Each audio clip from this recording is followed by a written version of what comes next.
Okay, some further pieces of understanding. I realized how important balance is in life, and how oftentimes we ascribe symptoms to different cause than life is. In my view, you can tell me whether it's accurate or not in your experience too. But I found that first in my own experience, and then having realized that with other people too, because we want to be very careful that we don't project our own view on the world and how we experience life and other people. Takes insight, empathy, and I would also go as far as to say maturity to really put yourself in the shoes of another person, understanding, empathizing with what it would be to stand under the same influences, the same experiences, the same worldview, whether this has been shaped through repeat experiences. And so, I believe that oftentimes, for example, when you can't concentrate, I found that instead of ascribing that to ADHD, instead of ascribing that to something wrong with oneself, right? Instead of ascribing that as having a short attention span, even instead of ascribing that to social media consumption, etc., right? To dopamine, etc. So we experience a symptom, and then we usually come up with a cause for it. But not always is that influence accurate. And so what I found is that oftentimes with physical grounding comes a focus and a clarity.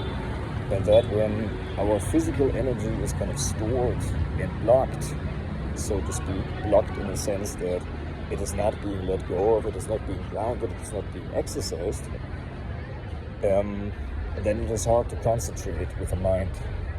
That's why I found that a lot of high-performing executives who basically work with their minds all the time benefit from spending time at the gym, on the golf course, in the swimming pool, whatever it might be where you like to exercise, right?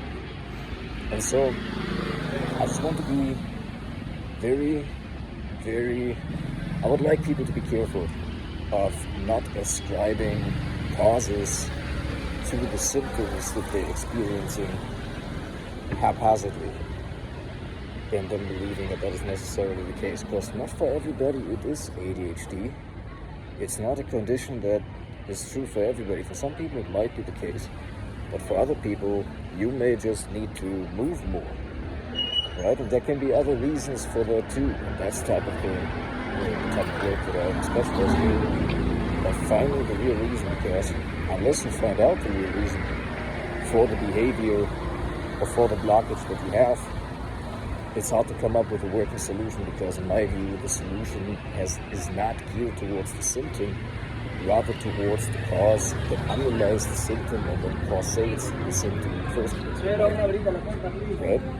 And so when you, for example, feel that you can't concentrate, and that comes up, or that brings up all kinds of other issues in your life, right? You can ascribe that to ADHD, and then the necessary solution would be to take the adequate medication. And in some cases that might be the truth, that might be the right path. In other cases it might not be. So if you see that in a child, for example, and they can't concentrate, I would try sports first. Get her or him to be fully physically exhausted to the degree that they need to be for the age that they're at. And then see if that doesn't work. And then find a solution based on that, and seeing what else could be done in that situation.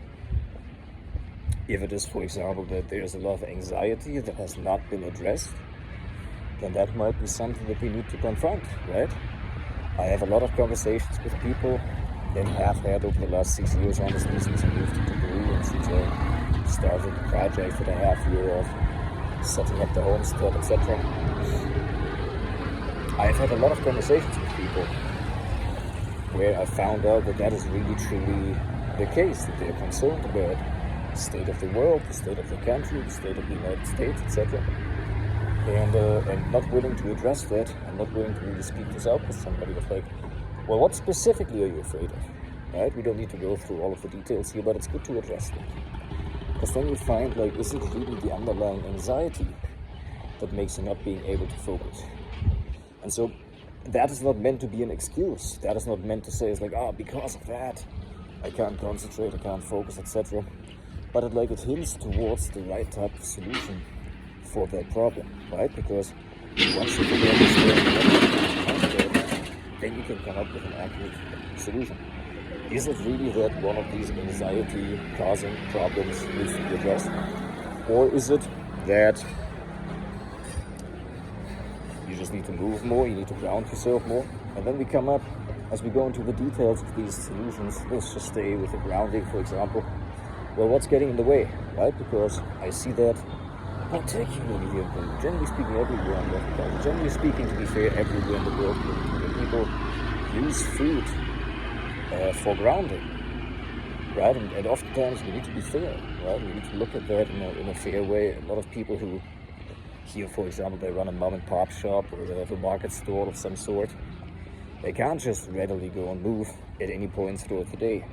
That's why it would make sense for them to move in the evening, etc. But oftentimes people, when they feel that they need a little mental break or something to do, or they feel a little bit discomfortable, they eat.